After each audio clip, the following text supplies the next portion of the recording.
Taiwan Foreign Minister Joseph Wu extended a personal invitation on Saturday for 3 major U.S. newspapers to station on the island their China-based journalists whose expulsion Beijing has announced.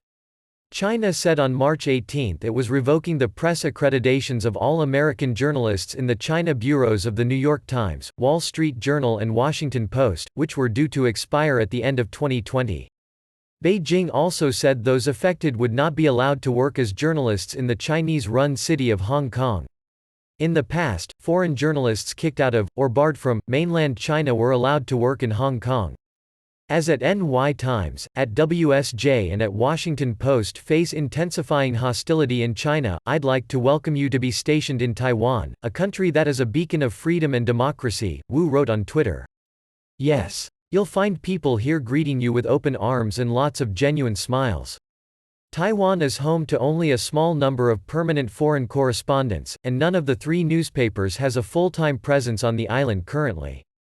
While Chinese claim Taiwan is a freewheeling democracy with freedom of expression, it has stepped up border controls to help prevent the spread of the coronavirus, and generally only foreigners already holding residence permits are currently allowed entry. China has laid the blame for the situation with the 3 newspapers at Washington's door, for first restricting the number of Chinese media in the United States. Last month, Washington demanded journalists from Chinese state media be registered as staff of diplomatic missions, saying it was a response to the growing crackdown on independent reporting in China. China then expelled 3 Wall Street Journal reporters, 2 Americans and an Australian, after the paper published an opinion column calling China the real sick man of Asia.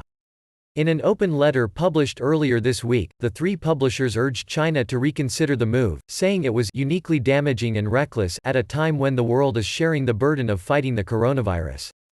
China hit out at what it called biased reporting on Friday in a frosty response to that request.